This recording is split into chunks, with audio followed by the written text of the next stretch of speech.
Hey guys, welcome back to The Readers. I hope you are having an amazing day. Let's get right into the stories. The first one is an entitled People Story. This whole mess started about 8 months ago when I moved into what I thought was going to be my dream home in a quiet cul-de-sac. The house came with a decent-sized backyard that borders the community green space, which has a nice little pond and walking trails. I was actually excited about that location because I figured it would be peaceful and give me some extra space to enjoy without having to worry about neighbors on that side. I should probably mention that I'm not exactly a confrontational person. I work in IT, spend most of my free time working in my garden, and generally just want to live my life without drama.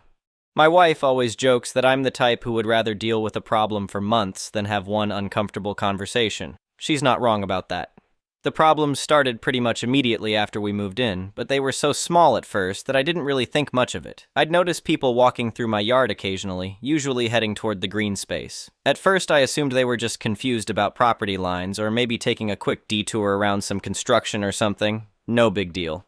But then it kept happening. And I started to notice that it was mostly the same group of people, and they weren't just cutting through randomly. They were deliberately using my yard as a shortcut between their houses and the green space. Instead of walking around the block like normal people, they decided my backyard was their personal sidewalk. The main culprit in all this was the HOA president, who lives directly across from the green space on the other side of the neighborhood. I'll call her Karen because, well, if you met her, you'd understand why. Karen is one of those people who acts like she owns the entire neighborhood and everyone in it should be grateful for her leadership. She's probably in her late 40s, drives a white SUV with about 12 different bumper stickers about her kids' honor roll achievements, and has that particular haircut that screams, "I want to speak to your manager." At first, Karen would wave when she walked through my yard, like she was doing me some kind of favor by acknowledging my existence while trespassing on my property. She'd usually have one or two other neighbors with her, and they'd chat loudly about HOA business while trampling across my lawn. I found out later that Karen lives about a 5-minute walk from the green space if she goes around the block properly, but by cutting through my yard, she can get there in under 2 minutes. Now, I spent good money getting my backyard looking nice. I had expensive Kentucky bluegrass installed, put in some flower beds along the borders, and even installed a small irrigation system to keep everything healthy. I take pride in my yard work, and seeing people just stomp across it started to really get under my skin. But like I said, I'm not confrontational, so I tried to handle it diplomatically at first. I put up a couple of small "please keep off grass" signs along the area where people were walking. They were nothing dramatic, just those little plastic signs you can get at any hardware store. I figured that would be enough to get people to realize they were on private property and maybe find another route. The signs lasted about a week before they mysteriously disappeared. I put up new ones, and those lasted maybe 3 days. The third set didn't even make it through the weekend. I actually saw one of Karen's walking buddies pick up one of my signs and toss it into the green space while laughing with her friend about uptight neighbors.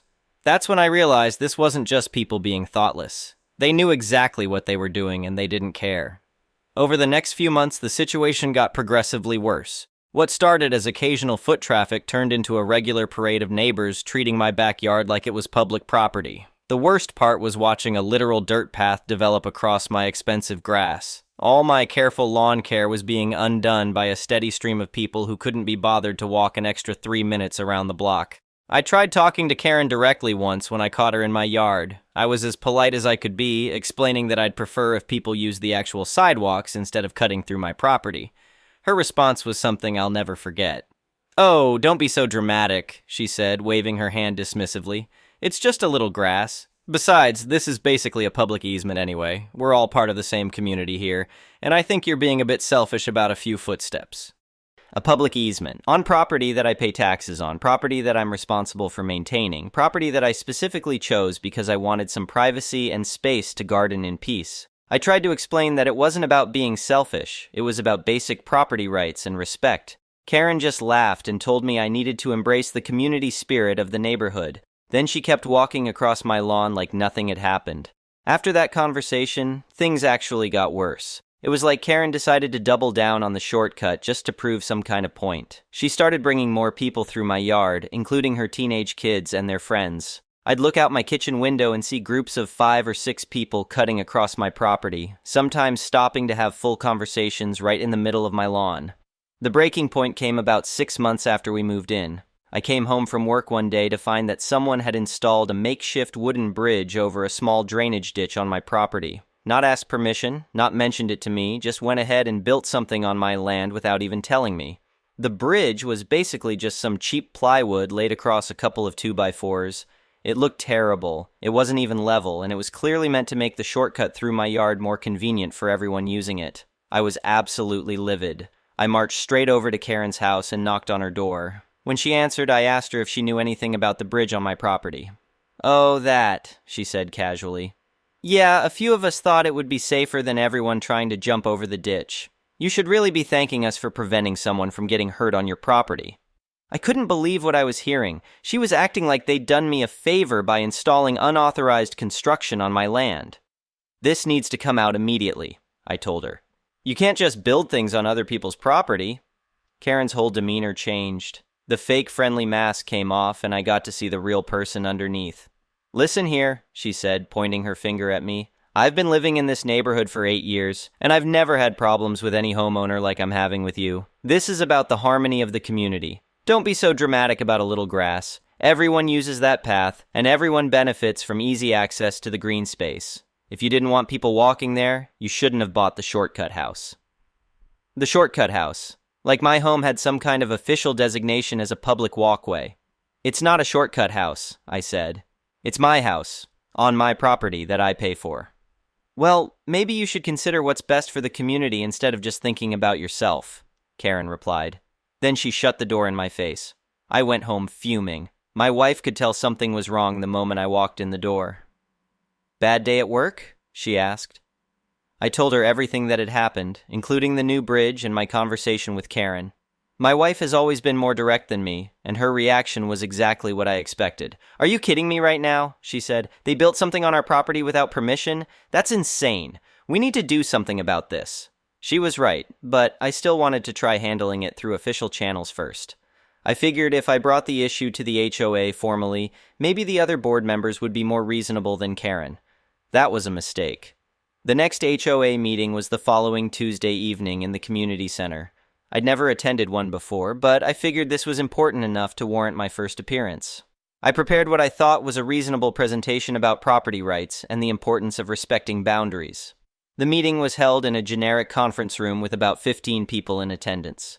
Karen sat at the head of the table with 4 other board members, and everyone else was scattered around folding chairs facing the front. I recognized a few faces as people I'd seen cutting through my yard. When it came time for new business, I stood up and politely asked to address the board about the ongoing trespassing issue on my property. I explained the situation calmly, mentioned the unauthorized bridge, and requested that the board help communicate to residents that they needed to use public walkways instead of private property. The response was not what I expected. Karen immediately rolled her eyes and let out this exaggerated sigh. "Here we go," she muttered loud enough for everyone to hear. One of the other board members, an older guy who I later found out was Karen's neighbor, spoke up. "If you didn't want people walking there, you shouldn't have bought the shortcut house," he said, getting some chuckles from the audience. "That's been a community path for years. I tried to explain that it wasn't a community path, it was my private backyard, but I could tell I was losing the room. People were either laughing or looking at me like I was being unreasonable." "Look," Karen said, standing up to address the room.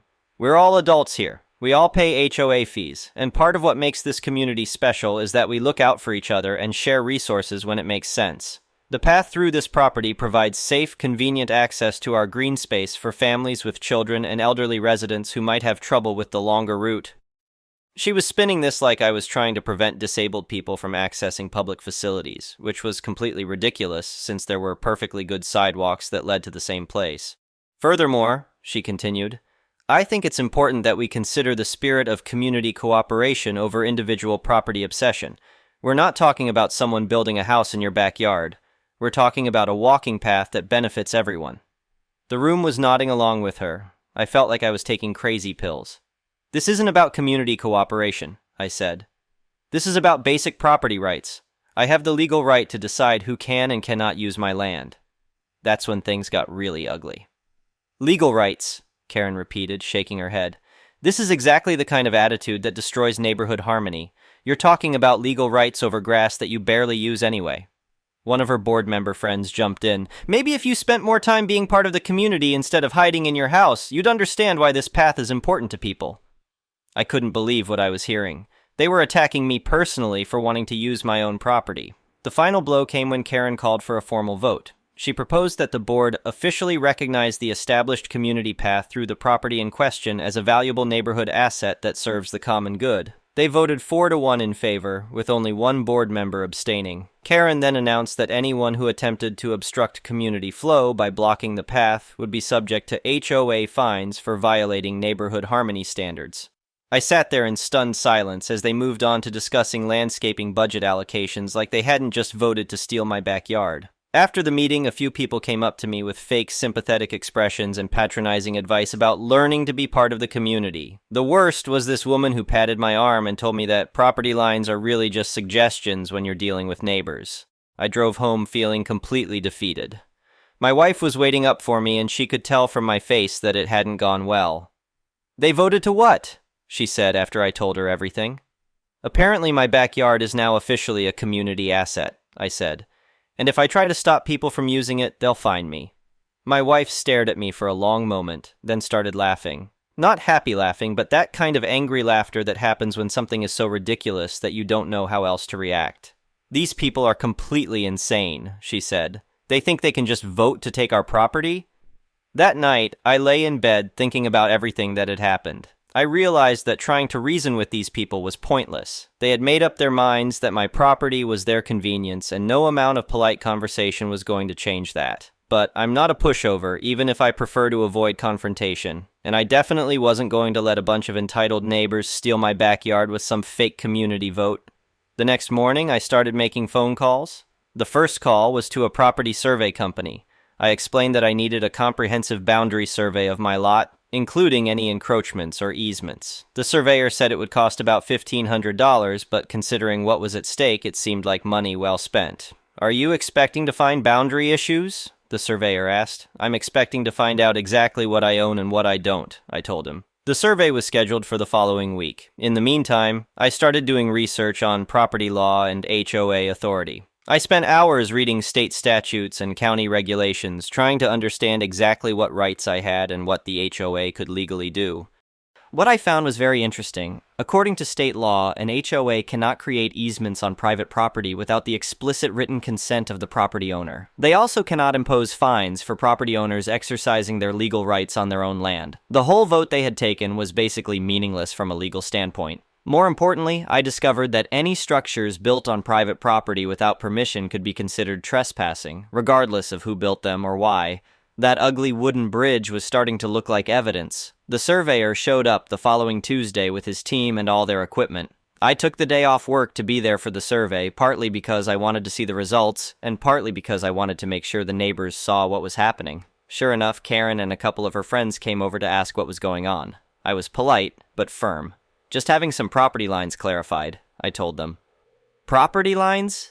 Karen said with that same dismissive tone. "What for?" "To make sure I know exactly what belongs to me," I replied. She didn't like that answer, but there wasn't much she could do about it. I was on my own property, conducting a perfectly legal survey. The results came back 3 days later, and they were even better than I had hoped. Not only was the entire community path clearly on my property, but the survey revealed that several other things were encroaching on my land as well. The community signage that marked the entrance to the green space was about 2 feet over my property line. More importantly, about a third of Karen's storage shed was sitting on my land. I stared at the survey documents for about an hour, checking and double-checking the measurements. There was no question about it. Karen, the woman who had spent months telling me that property lines were just suggestions and that I needed to embrace community cooperation, had been illegally using my land for her own storage. The irony was so perfect I almost laughed out loud. But I didn't do anything dramatic. I didn't march over to Karen's house with the survey results. I didn't call an emergency HOA meeting to embarrass her in front of everyone. I didn't even tell my wife about the shed encroachment right away. Instead, I quietly started making more phone calls. I called the county planning office to ask about fence permit requirements. I called 3 different fencing contractors to get quotes. I researched HOA covenants to understand exactly what type of fencing was allowed and what the installation requirements were. I was going to handle this properly, legally, and thoroughly. The fence I had in mind was a 6-foot black aluminum privacy fence, which was within HOA guidelines, but definitely on the more substantial end of what was allowed. The style I picked was clean and professional looking, but it was also clearly designed to establish a firm boundary. No friendly picket fence or decorative garden border. This was a serious property fence that nobody could mistake for anything else. The permit process took about 2 weeks, but everything was approved without any issues. The fencing contractor I chose was able to schedule the installation for the weekend of the neighborhood's annual summer block party, which seemed like perfect timing. On the day of the block party, most of the neighborhood was gathered in the green space for the usual barbecue and games. Karen was holding court near the grills, probably talking about community cooperation and neighborhood harmony while people loaded up plates with hamburgers and potato salad. That's when the fencing crew showed up. I had specifically requested that they arrive mid-morning when the party was in full swing and everyone would be distracted. The crew was professional and efficient, and they got to work immediately on installing the fence posts. It took about an hour before someone noticed what was happening and word started to spread. I was in my backyard supervising the work when I heard voices getting louder over in the green space. Is someone building a fence? What's that crew doing over there? Oh my God, is that a 6-foot fence? I could see people starting to drift over toward my property line to get a better look. The fence installation was definitely causing some commotion, but the crew kept working without paying any attention to the growing audience. The design I had chosen was strategically planned. The fence ran along the actual survey boundary of my property, which meant it cut right through the middle of the worn dirt path that had been used as the community shortcut. More importantly, it curved around to reclaim the area where Karen's shed was encroaching on my land. By early afternoon, the fence was mostly complete. The crew was working on installing the gate on the side that opened toward my driveway when Karen finally showed up. She was clearly furious, but trying to maintain some composure since half the neighborhood was watching from the green space. "Excuse me?" she called out loudly. "What exactly is going on here?" I walked over to talk to her, carrying a folder with all my documentation. "I'm installing a fence on my property," I said calmly. "You can't just put up a fence without approval from the board," she said. I opened my folder and showed her the county permit and the HOA approval forms. "Everything is properly permitted and approved," I told her. Karen looked at the paperwork like she was trying to find something wrong with it, but the documentation was thorough and legitimate. "This is going to block the community path," she said, her voice getting louder. "The community path that runs through my private property?" I asked. "Don't be ridiculous. That path has been there for years." I pulled out a copy of the survey results and handed it to her. "According to this professional survey, that path runs entirely through my property," I said, "along with a few other things that apparently belong to me." Karen looked at the survey documents, and I could see her face change as she realized what she was reading. "This survey is wrong," she said, but her voice wasn't as confident as before. "It's a professional survey conducted by a licensed surveyor and filed with the county," I replied. "I'm pretty confident in the accuracy." That's when Karen noticed that the fence curved around her shed. She walked over to get a better look, and I could see her counting off steps and trying to figure out the measurements. "You can't fence off my shed," she said when she came back. "I'm not fencing off your shed," I told her. "I'm fencing my property. If your shed happens to be on my property, well, that's something we'll need to discuss." The color drained from Karen's face as she realized what had happened. All those months of telling me that property lines didn't matter, and it turned out she had been violating the same property lines with her own structure. "I'll have my lawyer look into this," she said, trying to regain some authority. "That's probably a good idea," I agreed. "In the meantime, I'll be sending you a formal notice about the encroachment issue. State law requires property owners to address unauthorized structures within 30 days of notification." Karen stared at me for a long moment, probably trying to process how the situation had gotten away from her so completely. "You're destroying the community with this attitude," she finally said.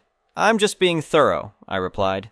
By the end of the day, the fence was complete. 6 feet of black aluminum privacy fencing running along the exact boundary of my property, with a professional survey plaque mounted next to the gate that read, "Private property. Boundary verified by survey number 2847A. No trespassing."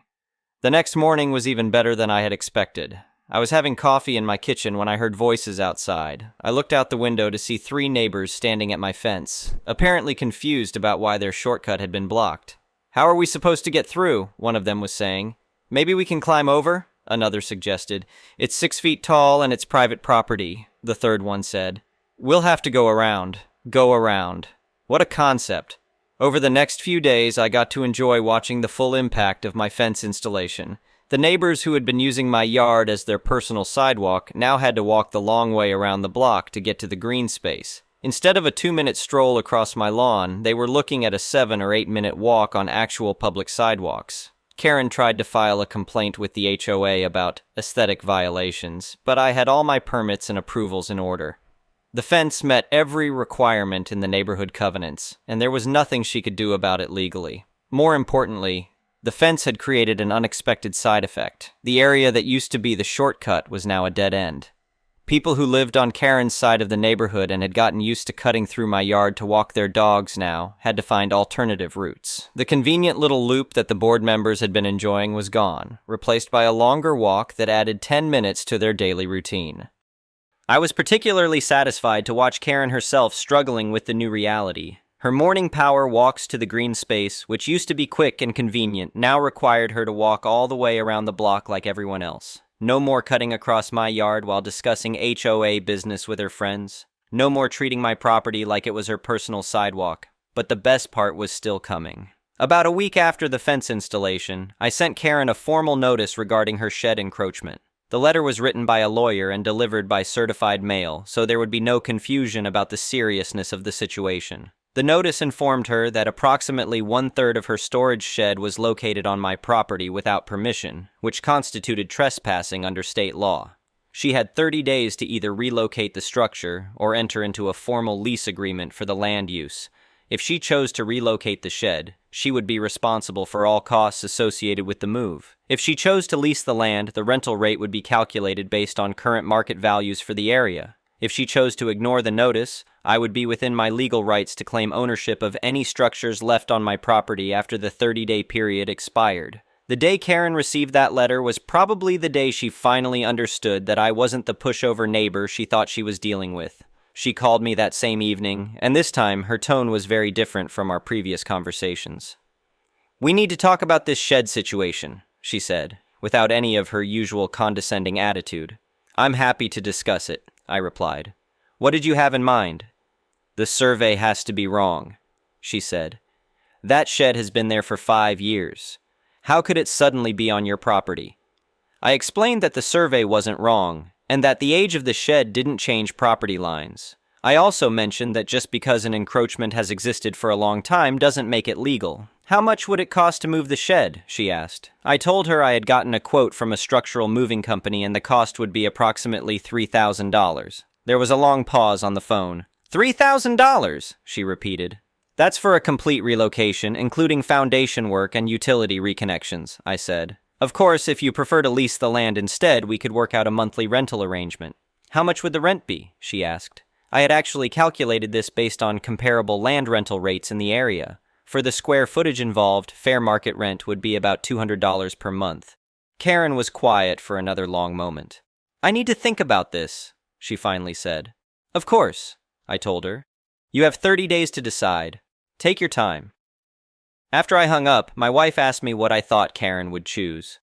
"I think she's going to pay to move the shed," I said. "She's too proud to pay me rent every month, and she definitely doesn't want to give me ownership of her storage building." I was right. Karen chose to relocate the shed, which meant she had to spend $3,000 to fix a problem that could have been avoided if she had just respected property lines in the first place. The irony was perfect. The woman who had spent months telling me that property boundaries didn't matter ended up paying a substantial amount of money because she hadn't bothered to check where her own property boundaries were. But the story gets even better.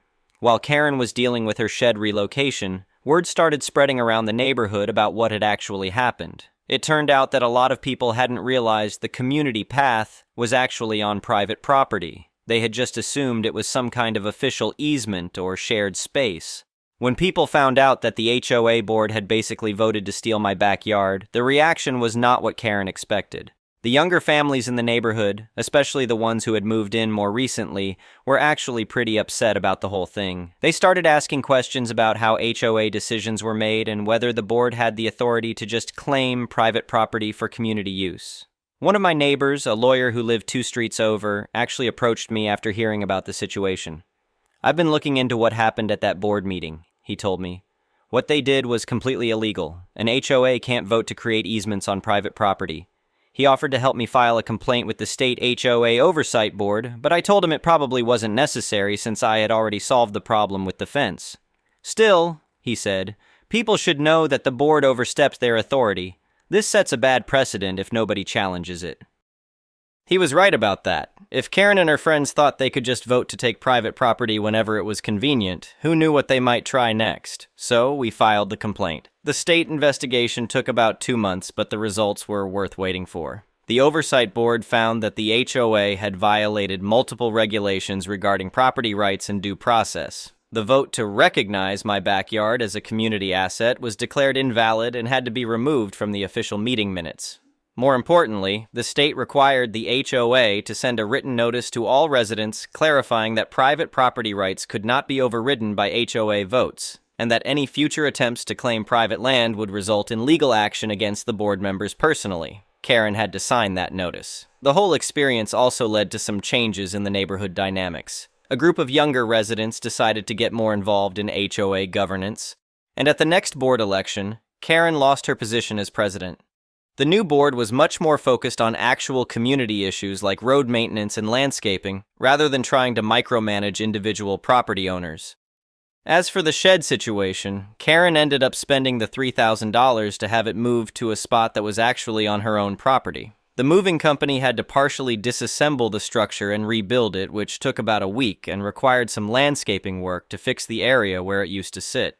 Every time I saw the contractors working in her backyard, I couldn't help but smile. The best part was that Karen never apologized. She couldn't bring herself to admit that she had been wrong about the property lines or that her attitude about community cooperation had been hypocritical. Instead, she just avoided talking to me altogether and pretended like nothing had happened. That was fine with me. I hadn't installed the fence to get an apology. I had installed it to solve a problem, and the problem was definitely solved. My backyard was finally peaceful. I could work in my garden without people trampling through my flower beds. I could sit on my deck without listening to neighbors discussing HOA business while they trespassed across my lawn. The expensive Kentucky bluegrass started recovering from all the foot traffic damage. Most importantly, I had established a clear boundary that nobody could ignore or rationalize away. The fence itself became something of a neighborhood landmark. People started referring to my house as the one with the privacy fence instead of the shortcut house. New residents who moved into the area would ask about it, and inevitably, someone would tell them the whole story about the HOA trying to claim private property. It became a cautionary tale about respecting boundaries and following proper procedures. About 6 months after the fence installation, I was working in my garden when I noticed Karen walking by on the sidewalk with one of her friends. They had to take the long route around the block to get to the green space, just like everyone else. I could hear parts of their conversation as they passed. "I still think that fence is unnecessarily dramatic," Karen was saying. "Well," her friend replied, "maybe you shouldn't have built your shed on his property." I had to bite my lip to keep from laughing out loud. The truth is, I don't think Karen ever really understood what went wrong. In her mind, she was still the victim in this situation. She had tried to create community harmony and convenience, and I had ruined it with my selfish obsession with property rights. She never seemed to grasp that the real issue was respect. If she had approached me from the beginning and asked permission to use a small portion of my yard as an occasional walking path, I probably would have been willing to work something out. A formal easement agreement, maybe some compensation for lawn maintenance, something that acknowledged it was my property and my choice. Instead, she decided that what she wanted was more important than what I owned, and she tried to use community pressure and fake authority to force me to give up my rights. That approach didn't work out so well for her. These days, my backyard is exactly what I wanted when I bought the house. It's peaceful, private, and well-maintained. I can garden without interruption. My wife can read on the deck without people walking through our yard. And we can actually use our outdoor space the way it was intended. The fence requires minimal maintenance and looks professional. The black aluminum blends well with the landscaping, and the height provides good privacy without being overbearing. Several neighbors have complimented the installation and asked for my contractor's information.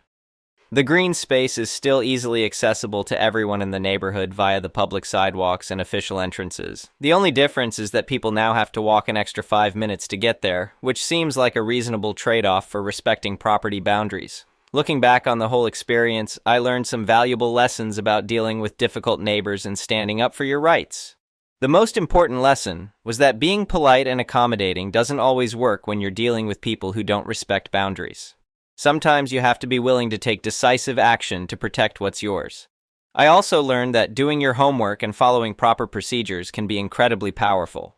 The survey, the permits, the legal research, all of that preparation made it impossible for anyone to argue with what I was doing. I wasn't being dramatic or unreasonable. I was just being thorough. The whole situation could have been avoided if the HOA had simply respected basic property rights from the beginning. If Karen had accepted my polite request to use official walkways instead of my backyard, none of this would have been necessary. But since they chose to escalate the situation and try to intimidate me into giving up my rights, I responded with the most effective solution available, a fence they couldn't ignore, couldn't move, and couldn't vote away.